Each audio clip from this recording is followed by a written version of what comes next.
السميع العليم من الشيطان اللعين الرجيم. بسم الله الرحمن الرحيم.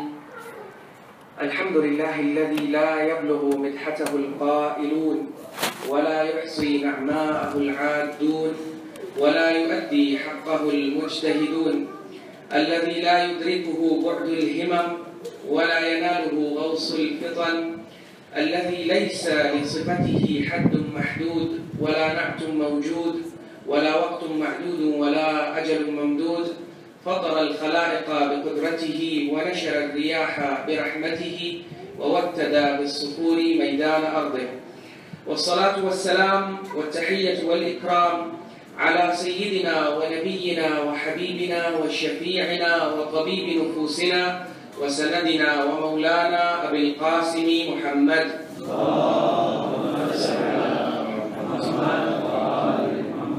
وعلى أهل بيته الطيبين الطاهرين المنتجبين الميامين الذين أذهب الله عنهم الرجس وطهرهم تطهيرا. اللهم صل على محمد. أما بعد، فقد قال الله سبحانه وتعالى في القرآن المجيد والفرقان الحميد وقوله الحق المبين: بسم الله الرحمن الرحيم. وما هذه الحياة الدنيا إلا لعب ولهو وإن الدار الآخرة هي الحيوان لو كانوا يعلمون. صدق الله العلي العظيم.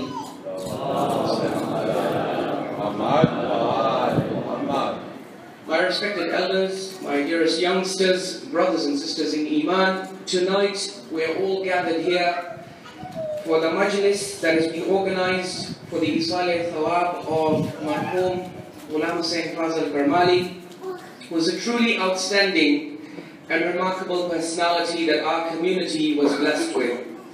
As someone who grew up in Dar es Salaam, I knew him up close, and so did my father.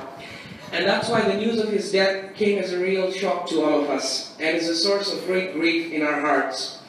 Marhum was known for the charity of his heart, the generosity and gentleness of his character. He was someone who truly devoted himself to the service of this community. And really, when I remember him, and I remember his life and what he meant to all of us, and what his loss has resulted in, I can only think of Amir al-Mu'mineen Ali ibn Abi Talib salawatullahi wa salamuhu alayhi saying,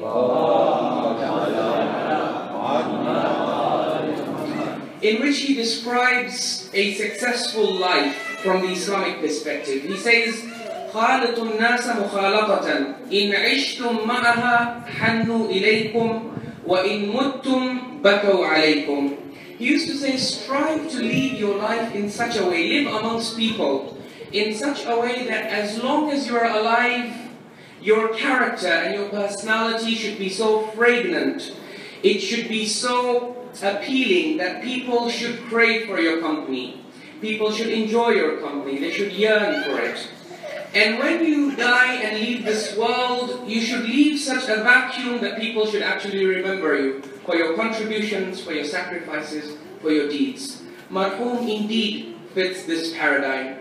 He is someone whose company was prayed for as long as he was alive, and is someone whose loss was truly felt by the community.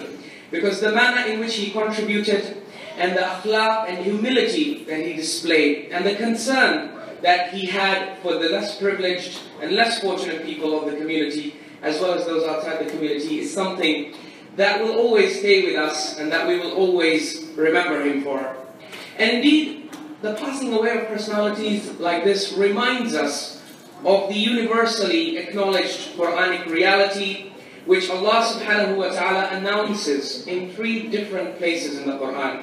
In Surah Ali Imran, chapter number 3 of the Quran, in Surah Al-Anbiya, chapter number 21 of the Quran, as well as in chapter number 29 of the Quran, which is Surah Al-Ankabut. In all these 3 places, Allah subhanahu wa ta'ala affirms and asserts the reality that kullu nafsin dha'iqatul maut. Each and every single soul that is alive on this world has to taste the taste of death. In Surah Ali Imran, Allah says, وَنَبْلُوكُمْ بِالشَّرِّ وَالْخَيْرِ فِتْنَةً وَإِلَيْنَا تُرْجَعُونَ.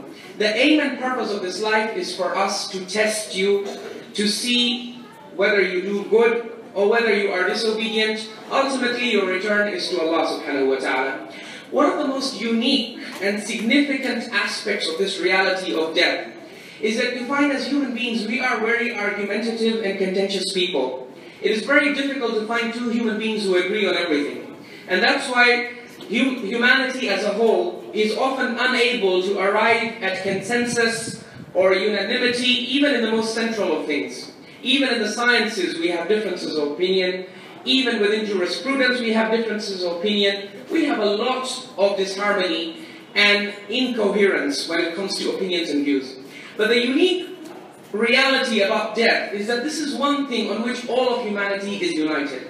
Atheists, Muslims, Jews, Buddhists, Christians, no matter what religion you belong to, no matter what worldview you subscribe to, no matter what philosophy you are impressed and influenced by, death is a reality that each and every single human being on this planet recognizes as an inevitable reality. The only difference is in the approach. So whereas within Islamic philosophy, we are taught that because death is a reality, and at the same time it is not the end of a journey, but rather the beginning of a new journey, we are taught to strive in this life to make the next life better. That is what distinguishes our philosophy and our worldview from other views. Death is not the end of a journey, it's a beginning of a new journey. And because it's the beginning of a new journey, efforts and preparations need to be made, just as they have to be made for every journey, to ensure that the next leg of this journey is as peaceful and as prosperous and as successful as the first one. Remember, Islam is not a religion that teaches us to work for the akhirah at the expense of the dunya. It's not one of those religions. Islam does not teach us that in order to succeed in the test, in the life of this world, we have to forget the dunya and remember Allah. In Islam, we are told the challenge is to remember the dunya and not to forget Allah. That is our challenge. So in Islam, that's why Allah subhanahu wa ta'ala, when He teaches us to make the dua in the Quran, He teaches us what? Only to say, رَبَّنَا آتِنَا فِي الْآخِرَةِ حَسَنَةً? No. رَبَّنَا آتِنَا فِي الدُّنْيَا حَسَنَةً وَفِي الْآخِرَةِ حَسَنَةً وَقِنَا عَذَابَ النَّارِ. That, Ya Allah, give us the best of this dunya, give us good in this dunya, and give us the best of the hereafter. So Islam in that sense is a very balanced religion. It is not extremist in any sense. It tells you and it teaches you to lead a godly and goodly life in the life of this world as well as in the hereafter. But obviously, given the fact that the hereafter is a reality, the Quran, the Holy Prophets and the Imams of the Ahlul Bayt, they encourage us and they urge us to make preparations for the next life, to make investments for the next life. And it's not only something that the Quran and the Prophet and the Ahlul Bayt teach us, as I was telling you a moment ago, but it's really the requirement of logic. I'll share with you an incident, because I see that there are young ones present here, and our young ones only retain messages that come associated with stories and anecdotes. So I'll share one with you that just goes to highlight in front of you the logical aspect of all of this. Why it is necessary to prepare for Akhirah, given the fact that our journey to it is an established reality. In the olden days, we are told that there was a very powerful and influential king who once called upon his vizier, his chief advisor, and he asked him a question. He gave him an assignment. He said, I want you to travel through my kingdom and find for me, I want you to conduct a survey and find for me the most foolish person in my entire kingdom. That is the assignment that I want you to do for me. It's a weird assignment. Why would a king want to know the most foolish person in his kingdom? But kings in those days were whimsical and arbitrary. They were very curious people. They enjoyed asking questions like these and finding answers to them. So when the vizier was tasked with this assignment, he was obviously very troubled because he had no idea how he would accomplish it. But he set about trying to accomplish it. He thought to himself, how am I going to do this? At first he thought it was impossible, but very soon he realized he had to do something, because the one thing that you need to know about kings in those days is that there was an old saying whereby they used to say that there are 3 categories of people. When they make a demand, it has to be fulfilled, no matter what the consequences, no matter what the circumstances. once they make a demand, these three categories, their demands have to be fulfilled. Two of these categories are even relevant today. So the first category is very little children. And you'll have observed this. I have first-hand experience with this. As a child, I used to make some of the most outlandish and weird demands, and my parents had to fulfill them for me. So very little children, when they make a demand, they used to say, this is an old saying, it had to be fulfilled because they don't understand reason. You can give them all the logic in the world, but once they say, you have to buy it for them. They're not going to take no for an answer. That's the first category. And I can vouch for this on the basis of first-hand experience. The second category, they say, the second group, when they make a demand, it has to be fulfilled no matter what, is women, especially and particularly wives, married women. Now, I have no first-hand experience of this, but judging by the smiles on your faces, I can see it is quite true. Is it or is it not? Recite a salawat if it is true. That salawat was loud enough, so I'm assuming it is true. In any case, I guess that's one of the reasons why they say it doesn't matter how many times a married man changes his job, he always ends up with the same boss, and that is Her Royal Highness, Her Majesty, the wife. In any case, that was the second category. The third category, they say, was kings. And alhamdulillah, this third category has been abolished now. We live in democracies, so we have more rights and freedoms. But in the olden days, when a king would make a demand, you had to fulfill it, otherwise your head would be chopped off. So this wazir knew this, and that's why he set about trying to find the answer to this question. He traveled through the kingdom. After a few weeks, the king asked him, have you found the answer? The wazir said, he replied in the negative. He said, Your Majesty, I realize this assignment is a very tough assignment. If you want me to do a proper job, you will have to give me time, and a lot of time, because your kingdom is very vast. I have done some traveling, and I've met some people, and it's true, I did come across a few really foolish people in your kingdom, but the thing is, there are so many different people in your kingdom. Every time I meet a foolish person, I walk a few steps, I meet an even more foolish person. Turns out your kingdom is full of them. So, in order to find the ultimate foolish person, I'm going to need more time. So anyways, he kept buying time, months passed, years passed, until so many years had passed that a time came when this king was on his deathbed. The doctor came, he did the routine checkup, and he found out that he was suffering from he was terminally ill and suffering from a life-threatening condition. And he was going to die soon. He made that announcement. The king obviously was also informed that he now only had a few hours to live. At that moment, the wazir comes back to him. He enters his chamber, and he comes to him, he looks at him, the king is lying on the bed. The once very powerful king is now a feeble and weak old man. He turns to him and he says, Your Majesty, many, many years ago, you gave me an assignment to find the most foolish person in your entire kingdom. Well, I'm pleased to report that I have found the answer to this question. I now have the answer. And I can tell it to you, I can share the answer with you if you want. The king obviously was not very interested in this now. Those were the Jawani Divas, when he was interested in these kinds of things. But out of curiosity, he said, well, I'm leaving this world, but okay. It wouldn't hurt me to hear who the most foolish person was. I was always curious to know. And better late than never, let me know who the most foolish person is.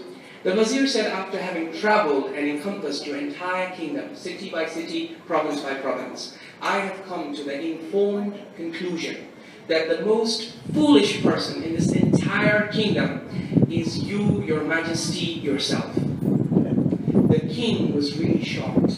He was not expecting this response. So the wazir immediately added, he said, Your Majesty, do not think that I'm trying to exact revenge from you in this moment of weakness. You are a very good king to me. I have nothing against you. But you wanted an honest answer, so I'm providing you that honest answer. It is indeed you, yourself. And I'll explain to you how. He says, as a king, I was your vizier. I used to observe you up close. Whenever you had to make a journey, and as a king, you used to go on a lot of journeys. You used to travel a lot to inspect your cities and your provinces. Every time I used to notice, whenever you were about to make a journey, whenever you were about to travel to a certain given location, you would always make extensive preparations. You would ask about the climate, you would ask about the weather, you would ask about the water situation, you would ask about as many things as you felt you would need to know before you travel. And in light of the information that was provided to you, you would make the requisite preparations. If you were going to a place where they had winter, you would pack accordingly. If you were going to a place where they had a very hot summer, you would make preparations accordingly. For these short journeys, which used to last a few weeks, a few months, you used to make such extensive and elaborate preparations. Now in a few moments, the doctors are telling us, you are going to die. And after your death, we all know and believe that you are going to embark on the longest journey of your life. What preparations, if any, have you made for this journey? None at all. You are too busy in this dunya. You are too preoccupied with your kingdom. You have not made any investments for your afterlife. You've not made any preparations. You have sent nothing for your akhirah except sins, except injustice, except the worst of deeds. So tell me, a person who makes such lengthy preparations for such short trips, but ignores the ultimate journey, which will either end up in heaven and hell. Someone whose situation is this, and someone who falls under this category, tell me who can be a more foolish person than a person who does this. So brothers and sisters, this is the reality of this dunya. We all believe in the akhirah. We all know death is not the end of the journey. Yet, when it comes to preparations, when it comes to investments, when it comes to accumulating good deeds and investments for the akhirah, we lag behind. We don't do enough. We make excuses. Whereas the reality is Allah has given us more than enough opportunity.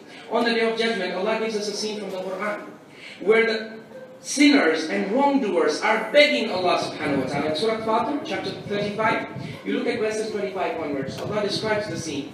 He says, وَهُمْ يَصْطَرِخُونَ فِيهَا رَبَّنَا أَخْرِجْنَا مِنْهَا نَعْمَلْ صَالِحًا إِنَّا مُوقِنُونَ. They say, Ya Allah, we beg you to remove us from this punishment because we have achieved yaqeen now. Until now, all the prophets that came to us, they made promises about Jannah and Jahannam. It used to look like a fairy tale. It used to look like a story. We never really believed in this. Now that we've seen with our eyes, now our only request is إِرْجِعْنَا نَعْمَلْ صَالِحًا غَيْرَ الَّذِي كُنَّا نَعْمَلْ. Send us back to the dunya. We promise you, we will do very good deeds and we will avoid all the evil deeds. What is the response? Does Allah say, okay? No. He says, قَالَ أَوَلَمْ نُعَمِّرْكُمْ مَا يَتَذَكَّرُ فِيهِ مَنْ تَذَكَّرُ وَجَاءَكُمُ النَّذِيرُ. Allah says, did I not give you enough time on this earth?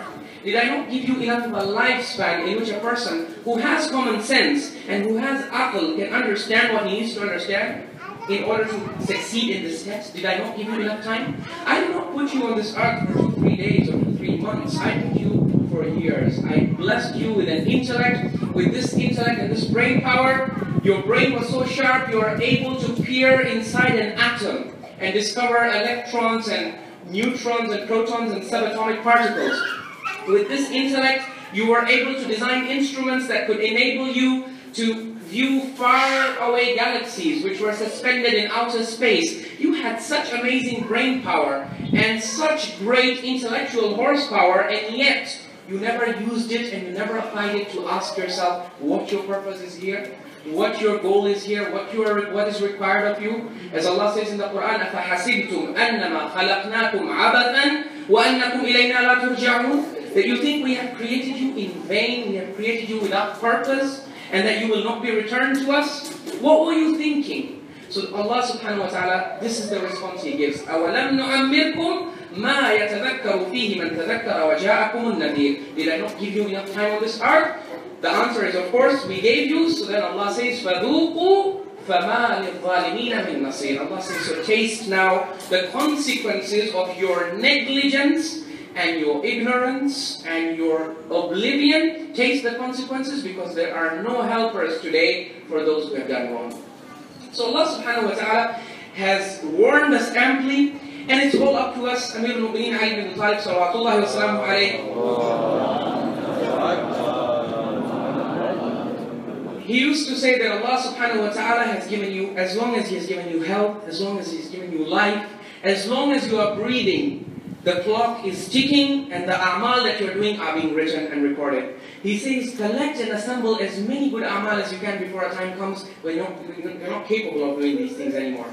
And that's why really, you will notice that those people who have made all their preparations, who have invested for their akhirah, one of the first things that you will find about them is that they do not fear death. They lose the fear of death. One of the greatest reasons why we fear death is given to us. The psychological underpinning behind the fear of death is given to us in a beautiful hadith by Imam Al-Hasan Al-Mujtaba salawatullahi wa salamuhu alayhi,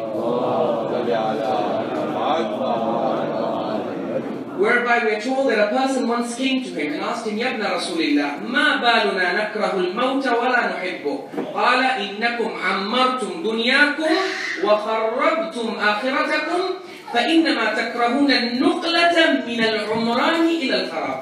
The Imam says, this person comes to him, he says, Ya ibn Rasulillah, I want to ask you a question. When we look at you, the Imams of Ahlul Bayt, you are so fearless in the face of death. You have no fear and no worry about death. Why is this? What is the psychological underpinning behind this? And when we look at ourselves, we are terrified of death. Death is a nightmare for us. We lose sleep over it. Why is this? The Imam said the reason is actually very simple, very psychological. What does he say? He says, لِأَنَّكُمْ عَمَّرْتُمْ دُنْيَاكُمْ وَخَرَّبْتُمْ آخِرَتَكُمْ. He says, because you have made all your investments, your major investments, you've made them for this dunya, for the life of this world. You have decorated your life in this world. وَخَرَّبْتُمْ آخِرَتَكُمْ. If you had only decorated your life in this world, that was not the problem. You have decorated and enhanced your worldly life at the expense of your akhirah. You have destroyed your akhirah. You have not made any investments for your akhirah. So then he says something very beautiful. He says, so it's not death that you fear. وَإِنَّمَا تَكْرَهُونَ النُّقْلَةَ مِنَ الْعُمْرَانِ إِلَى الْخَرَابِ. You know what you truly fear? Not death. What you truly fear is being transferred from a place where you have all your investments to a place where you have no investments. It is this transfer that you fear. Otherwise, if you were to make abundant investments for your hereafter, if you were to send forth a'mal and hasanat and good deeds and things that please Allah, if you were to send these things in abundant quality for your akhirah, at the moment of death, you would actually look forward to death. And I can give you a worldly example of this. There are young boys and girls present here. All of you sit for exams, right? What do you notice? When you have not prepared well for your exam, you have a lot of tension. You have a lot of depression. You are worried. Even at the time of exam, you are sometimes trembling and shaking because you're like, I'm not prepared properly.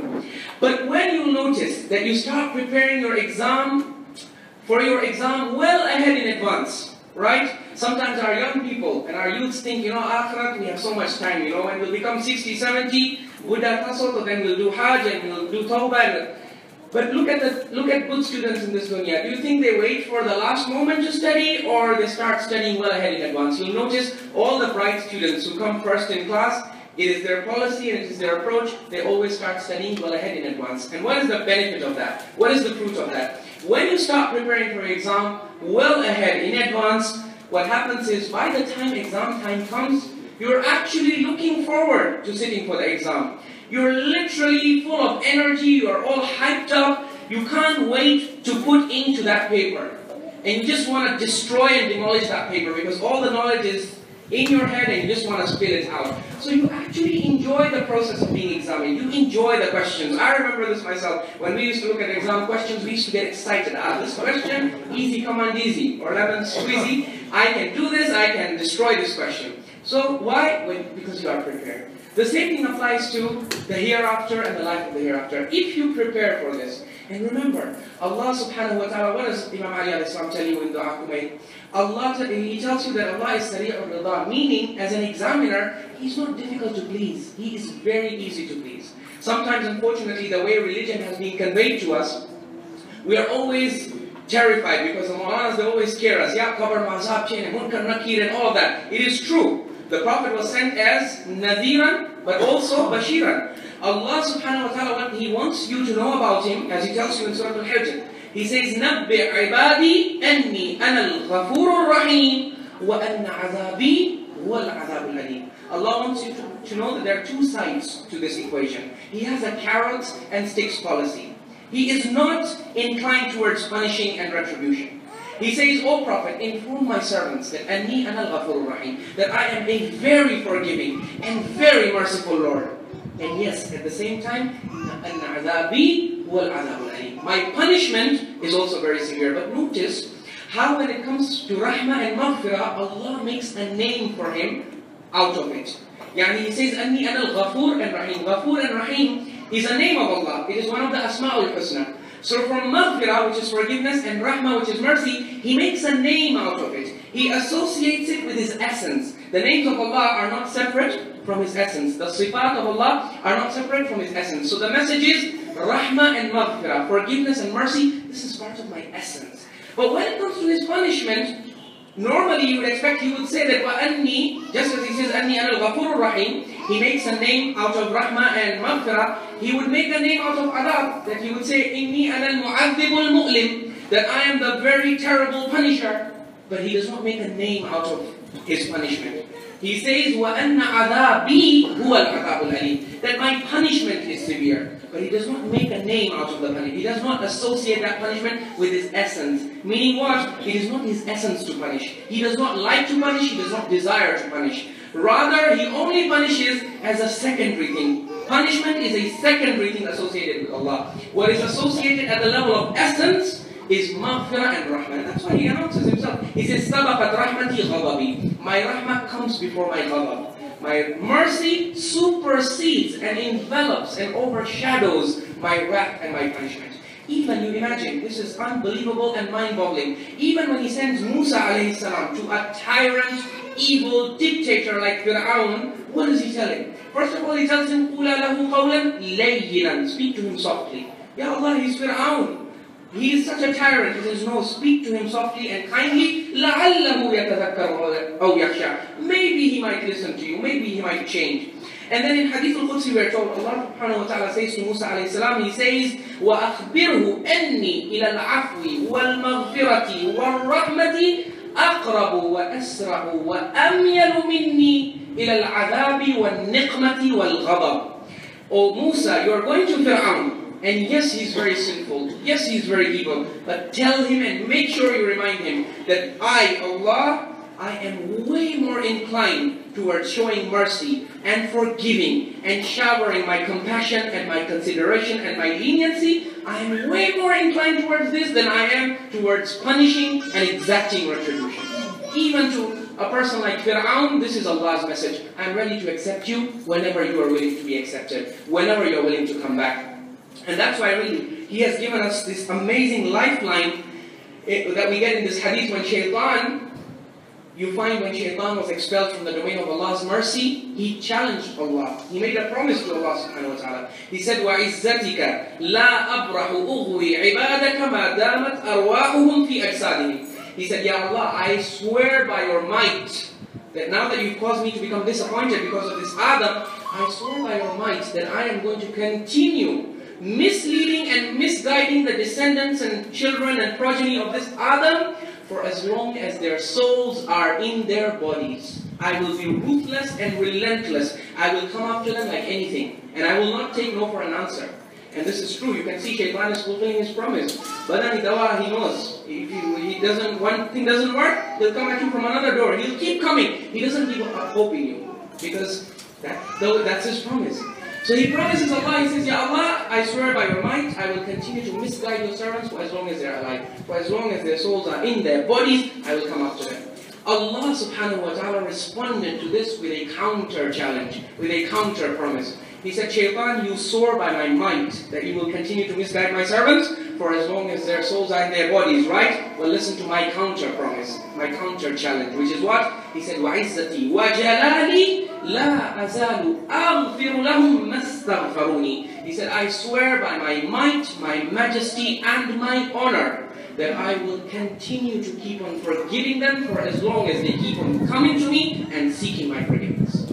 So that's the thing you need to know about Allah. That's why one of his names is Al-Ghaffar. What is the difference between Ghafoor and Ghaffar? Ghaffar is waznul mubalagha. It is the ultimate extreme of something. Yani if you do something a lot and you never get tired of doing it, that is when you are given the wazn of fa'al in Arabic. So Ghaffar is someone who forgives and forgives and forgives and never gets tired of forgiving. That's the first thing you need to know about Allah. Sometimes our youths, when they fall into the sayyi'at and the traps of shaitan, they become despondent, they lose hope. What Allah wants you to know is there is no such thing as a point of no return.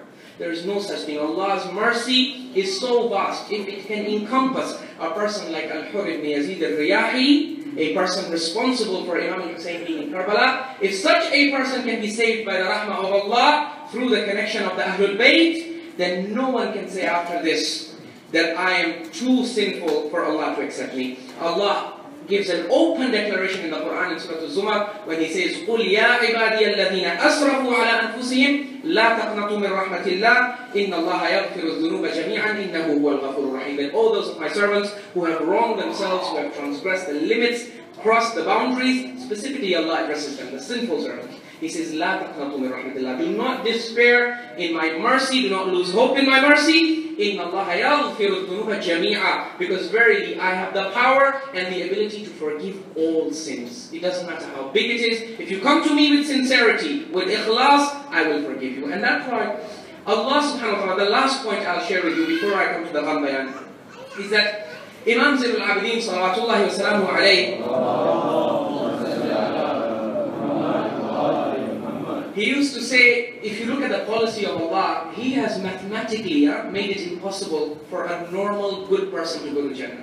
Yani sometimes we think, we get terrified when we look at the adab and all of that. Only the very severe cases go to Jannah. Why? Because he says, and that's why he used to make this remark a lot. He used to say, عَجِبْتُ لِمَنْ غَلَبَتْ آحَادُهُ عَلَى عَشَرَاتِهِ. He used to say, I'm really surprised at a person whose ones are more than his tens. This is a deeply philosophical statement. Some people didn't understand, so they asked his grandson, Imam Ja'far ibn Muhammad as-Sadiq alayhi salatu wasalam, that, Ya ibn Rasulillah, what did your grandfather mean by this? That ones are more than tens. I'm very surprised at a person whose ones are more than his tens. He said he was referring to a Quranic reality mentioned in Surah Al-An'am towards the end of chapter 6. What does Allah say? Policy about the Day of Judgment. He says, مَنْ جَاءَ بِالْحَسَنَةِ فَلَهُ عَشْرُ أَمْثَالِهَا. Whoever does a single good deed will not get one thawab. His thawab will be multiplied by 10.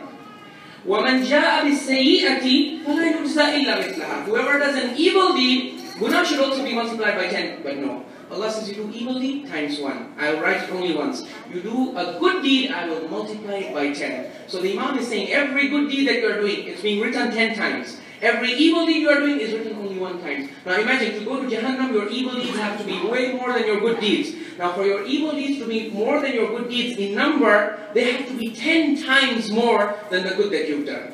So for normal, sincere Muslims and good people, it is mathematically impossible to go to Jahannam. Allah has kept so many barriers between you and the fire of hell. And even the sins that you do, it's not the end of the story. He gives you so many opportunities to seek forgiveness and wipe them away. Shahr Ramadan, Muharram, Safar, these are all times for transformation and meaningful changes. In any case, I realize I do not want to take too much of your time. So very quickly, I bring you to the Gham Bayan, which I have been requested to recite in Urdu. Azadaran Imam Hussein, ये मजलिस इसाले सवाब की, क्योंकि हमारे community की एक बहुत बुजुर्ग शख्सियत की थी, लिहाजा मैं भी आपको ग़म बयान में करबला के ऐसे शहीद के मसाइब पेश करना चाहता हूँ जो करबला के सीनियर सिटीजन्स में जिनका शुमार होता है। बहुत बुजुर्ग हस्ती हैं और अफसोस की बात यह है कि इनका अक्सर जिक्र नहीं होता। मुहर्रम पूरा गुजर जाता है और इनका नाम भी नहीं सुनने में आता, जबकि इमाम मासूम इनको ज़ियारत नाहिया में खास सलाम से मखसूस करते हैं। और ये कौन बुजुर्ग शख्सियत है? ये है हजरत मुस्लिम इब्न औसजा। हजरत मुस्लिम इब्न औसजा की उम्र करबला के वाक़े के वक्त 90 साल से ज़्यादा बढ़ गई थी। आपकी पीठ झुक गई थी, बुढ़ापे और ज़ईफ़ी का ये आलम था। लेकिन करबला का ये शहीद मौत के लिए इतना बेचैन था कि कूफा में पहरा लगने के बावजूद भी वो करबला तक पहुँच गया और इमाम की निदाए हल में नासिरिन यंसुरुना पे लब्बैक कहा। मक़तल में मिलता है कि शब आशूर जब इमाम हुसैन अलैहिस्सलाम ने सब असहाब और सब अहले बैत को जमा किया और कहा कि इन्नी लअज़ुन्नु अन्न यौमी मिन हाउलाइ अअदाइ गदा, कि मुझे ऐसा महसूस होता है कि मेरा दिन इन दुश्मनों के साथ कल है और ये दुश्मन सिर्फ मेरे पीछे आए हैं, मेरे खून के प्यासे हैं, मेरा सर चाहते हैं, तुम लोगों से इनकी कोई लड़ाई नहीं है। तो तुम जो हो हाज़ल क़द गशियकुम फत्तखिदूहु जमला, ये रात तुम पर तारीकी के साथ आ गई है, इसको जो है लेके वसीला बना के चले जाओ। और अगर तुम मेरी बैत के मामले में फिक्रमंद हो तो मैं अपनी बैत से तुम्हें आज़ाद करता हूँ, और अगर तुम्हें शर्म आती हो तो मेरे अहले बैत में जो अफराद हैं उनका हाथ पकड़ के चले जाओ। تو کہتے ہیں کہ امام کے اصحاب میں سب سے پہلے کھڑے ہونے والے یہی تھے، 90 سال کے مسلم یہ کھڑے ہوتے ہیں اور امام حسین علیہ السلام سے مخاطب ہوتے ہیں، آنکھوں میں آنسو کے ساتھ کہتے ہیں کہ اَنَحْنُ نُخَلِّي عَنْكَ يَا ابْنَ رسول اللہ، یا ابن رسول اللہ، آپ ہم سے کیا مطالبہ کر رہے ہیں؟ ہم آپ کو چھوڑ کے چلے جائیں، ہم آپ کو یہاں چھوڑ کے چلے جائیں؟ وَلَمَّا نُعْذَرُ عِنْدَ اللَّهِ فِي أَدَاءِ حَقِّهِ، ہم اللہ تعالیٰ کو قیامت کے دن کیا جواب دیں گے؟ رسول کو کیسے منہ دکھائیں گے؟ بی بی کو، شہزادی کو کیسے منہ دکھائیں گے؟ لا واللہ حتی اکثر فی صدورہم رمحی، اللہ کی قسم میں اس میدان سے نہیں ہٹوں گا جب تک کہ میں اپنے نیزوں کو ان کے سینوں میں نہ توڑ دوں، جب تک میں اس میدان جنگ سے جو ہے نہیں اعراض اختیار کروں گا۔ اللہ اکبر۔ اس کے بعد اور شہداء کھڑے ہوتے ہیں اور اپنے کلام سے جو ہے امام حسین سے پیش آتے ہیں۔ مسلم بن اوسجہ کا یہ بھی کلام مقتل میں آتا ہے کہ کہتے ہیں کہ لَأَرْمِيَنَّهُمْ بِسَيْفِ بِالرُّمْحِ مَا ثَبَتَ قَائِمُهُ فِي يَدِي، کہ یا امام میرے ہاتھ کمزور ہو گئے ہیں، میں بہت ضعیف ہو گیا ہوں، میں وہ نہیں ہوں جو جوانی میں تھا، لیکن میں آپ سے وعدہ کرتا ہوں کہ جب تک میری تلوار میرے ہاتھ میں ہے میں آپ کے دشمنوں سے جہاد کروں گا اور آپ کے دفاع میں لڑوں گا، اور اگر میری تلوار ٹوٹ کے گر بھی جاتی ہے تب بھی میں پتھروں سے جو ہے آپ کے دشمن کو ماروں گا، لیکن میں روکوں گا نہیں اور راحت نہیں لوں گا جب تک کہ میں اپنی جان آپ کے اوپر قربان نہ کر دوں۔ اور اللہ اکبر، یہ صرف کلام نہیں تھا بلکہ عملاً مسلم بن اوسجہ نے اس کو عمل انجام دکھا کے دکھایا۔ کربلا کے دن روز عاشور مسلم بن اوسجہ روایت میں آتا ہے کہ پہلے حملے میں بہت ہی زبردست بہادری اور شجاعت کے ساتھ امام حسین کا دفاع کرتے ہیں، امام کے آگے آگے رہتے ہیں۔ آخرکار ایک ایسا وقت آتا ہے کہ جب گھوڑے سے گرتے ہیں اور گھوڑے سے گرتے وقت کہتے ہیں السلام علیک یا ابا عبداللہ اوفیت یا ابن رسول اللہ، فرماتے ہیں کہ میرا آخری سلام قبول کیجئے آقا و مولا، کیا میں نے حق وفا ادا کر دیا؟ امام حسین جو ہے فوراً آتے ہیں حبیب بن مظاہر کے ساتھ، ان کے سر کو اپنے زانوں پہ رکھتے ہیں، ان کے سر سے خون کو صاف کرتے ہیں۔ حبیب مسلم بن اوسجہ سے مخاطب ہوتے ہیں اور کہتے ہیں بشرک اللہ بخیر یا مسلم، کہتے ہیں اللہ تعالیٰ تمہیں خیر کی بشارت دے ہے مسلم، اگر مجھے یہ نہیں پتا ہوتا کہ میں تمہارے پاس آنے جا رہا ہوں کچھ ہی لمحوں بعد تو میں چاہتا کہ تم مجھے ہر چیز جو تمہیں چاہیے وصیت کے طور پر تم مجھے بتاؤ، لیکن وقت مختصر ہے لہٰذا جو اپنی خاص کوئی وصیت ہو تو مجھے بتا دو۔ اللہ اکبر، مسلم بن اوسجہ ہے، 90 سال کے بوڑھے ہیں، ضعیف ہیں، آخری لمحات ہیں، ان کی آخری سانسیں ہیں، کہتے ہیں ایک بار حبیب کی طرف، اپنے دوست کی طرف نگاہ کرتے ہیں اور اس کے بعد آخری رمق ہے ان کی۔ عزاداران امام حسین، آپ تصور کر سکتے ہیں کیا کہتے ہیں؟ اپنی انگلی کو اٹھاتے ہیں، بہت کمزور ہو گئے ہیں، انگلی کو اٹھاتے ہیں، ہاتھ کانپ رہا ہے، لیکن اللہ اکبر اپنے ہاتھ کو اٹھا کے انگلی امام حسین کی طرف رخ کر کے کہتے ہیں اوصیک بہذا الغریب، اللہ اکبر میں تمہیں وصیت کرتا ہوں کہ یہ میرے امام مظلوم جو اس کربلا کے میدان میں غریب ہو گئے، غریب الوطن ہو گئے ہیں، یہاں ان کا کوئی ناصر و مددگار نہیں ہے، سب نے ان کا ساتھ چھوڑ دیا ہے، میری آخری وصیت حبیب یہی ہوگی کہ اس امام مظلوم اور اس امام غریب کے دفاع میں جو کچھ کر سکتے ہو کرتے رہو اور آرام مت کرنا جب تک کہ اپنی زندگی ان کے راہ میں قربان نہ کر دو۔ اللہ اکبر، حبیب بن مظاہر کہتے ہیں افعل ذلك ورب الکعبہ، کہتے ہیں کعبے کے رب کی قسم میں یہی کر کے دکھاؤں گا۔ آخری روایت جو میں پیش کروں گا مقتل سے وہ یہ ہے کہ کوفے میں جب ابن زیاد نے انتظامات کیے تھے، بچوں کو سمجھایا تھا کہ یہ قافلہ باغیوں کا آنے جا رہا ہے اور یہ سب باغی لوگ ہیں، یہ سب بہت خراب لوگ تھے، جب یہ قافلہ آئے تو تم سب ان کا مذاق اڑانا، ان پہ ہنسنا، ان کو تانے دینا اور ان کے لیے جتنی مشکل کر سکتے ہو کرنا۔ اللہ اکبر، بچے سب کھلونے لیے کھڑے ہوئے تھے، تیار تھے کہ یہ قافلہ آئے تو اپنا ہنسی مذاق شروع کریں۔ کوفے کے بچے تھے، کم سن تھے، نہیں جانتے تھے کیا ہوا تھا، لیکن اللہ اکبر انصار امام حسین کا یہ مقام تھا اور یہ کنٹریبیوشن تھا سوسائٹی میں کہ جیسے ہی یہ کاروان آیا اور سر نظر آنا شروع ہوئے، ایک بچہ ایک دم سے چیخا، اس نے کہا یہ کون سا سر ہے؟ یہ تو مسلم بن اوسجہ کا سر ہے۔ دوسرا بچہ چیخا یہ حبیب بن مظاہر کا سر ہے۔ ارے یہ تو وہ لوگ ہیں جو ہمیں مسجد میں بیٹھ کے قرآن پڑھنا سکھاتے تھے، یہ تو وہ لوگ ہیں جو ہمیں وضو کرنا سکھاتے تھے، یہ وہ ہیں جو ہم کو نماز پڑھنا سکھاتے تھے۔ اللہ اکبر، وہ بچے جو کھیلنے آئے تھے اور ہنسی مذاق اڑانے آئے تھے وہی بچوں نے ماتم حسین شروع کر دیا۔ الا لعنۃ اللہ علی القوم الظالمین وسيعلم الذين ظلموا اي منقلب ينقلبون۔ پالنے والے تیری بارگاہ میں دعا ہے کہ اس مجلس کو قبول فرما، اس کے ثواب کو مرحوم کی روح تک پہنچا دے، ان کے تمام گناہوں کو معاف فرما دے، درجات کو بلند فرما دے، جوار اہل بیت میں ان کو جگہ عطا فرما۔ پالے والے ہم سب کی حاجات کو قبول فرما لے، ہمارے گناہوں کو معاف فرما دے، ہم کو قرآن و اہل بیت کے طریقے پہ چلنے کی توفیق عطا فرما، اور امام زمانہ کے انصار میں تو شامل ہونے کی توفیق عطا فرما۔